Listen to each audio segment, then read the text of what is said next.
नमस्कार। ऑनलाइन खाना मंगाने और डिलीवरी लेते समय जरूरी है ये सावधानियां, नहीं तो हो सकता है संक्रमण का खतरा।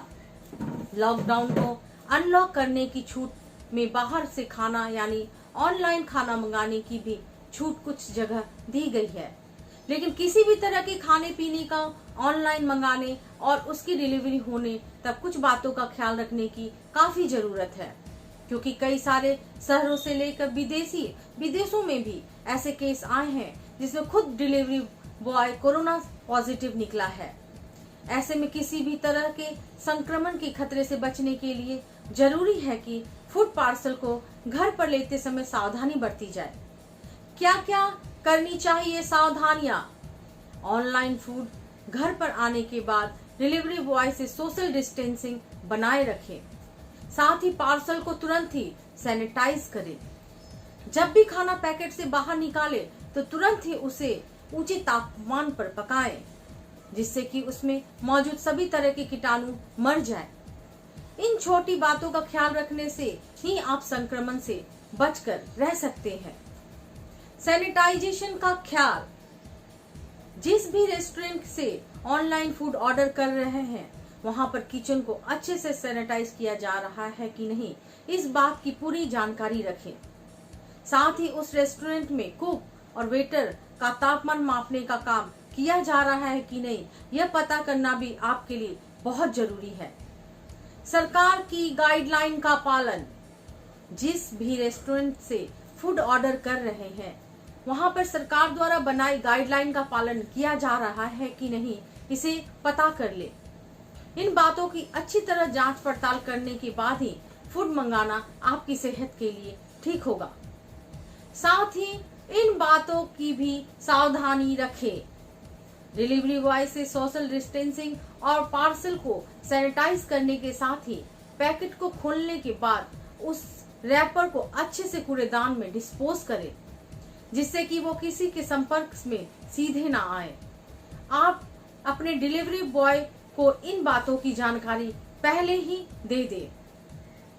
कैसे ले फूड की डिलीवरी? अपने फूड की डिलीवरी घर के बाहर ही करवाएं। भले ही आप घर में ही, लेकिन डिलीवरी बॉय के संपर्क में आने से पहले मास्क और हाथों पर ग्लव्स पहनकर ही फूड ले।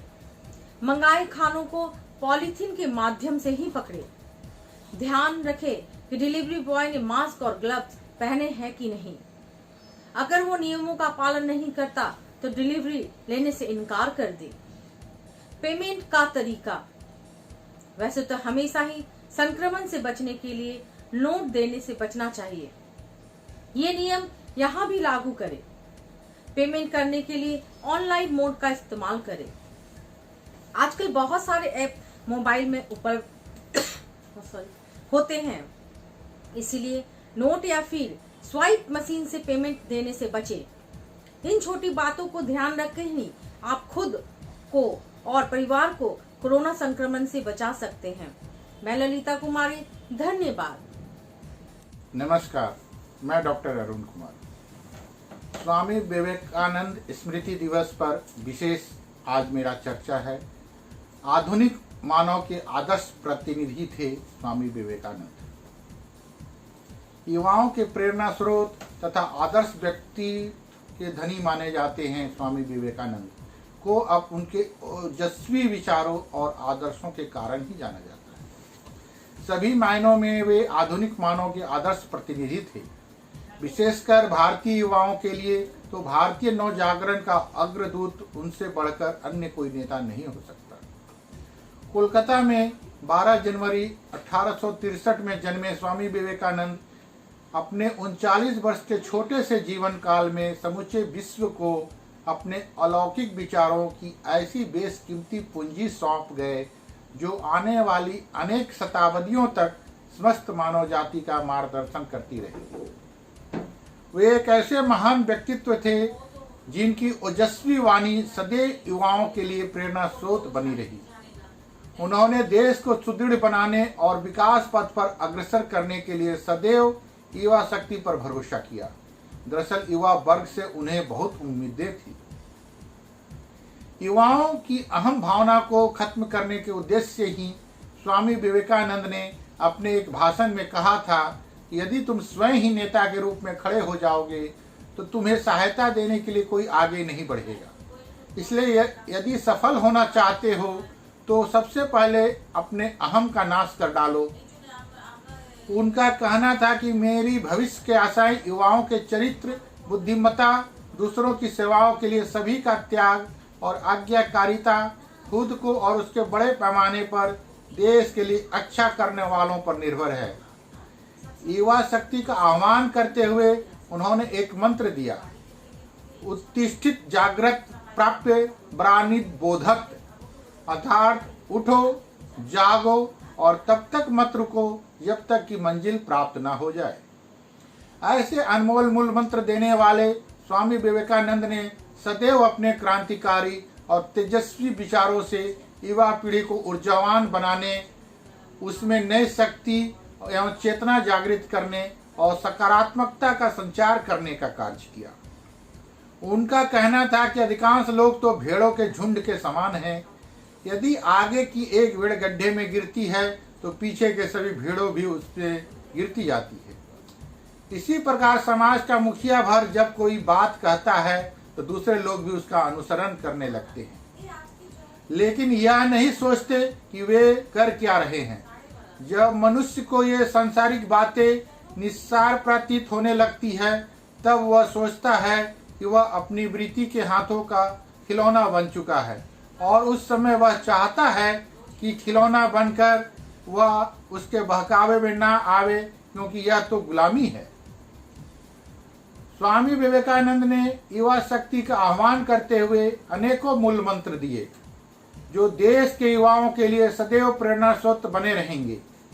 उनका कहना था, ब्रह्मांड की सारी शक्तियां पहले से ही हमारी है, वो हम ही हैं जो अपनी आंखों पर हाथ रख लेते हैं और फिर रोते हैं कि कितना अंधकार है। मेरा विश्वास युवा पीढ़ी में है, आधुनिक पीढ़ी में मेरे कार्यकर्ता आ जाएंगे। डर से भागो मत, डर का सामना करो।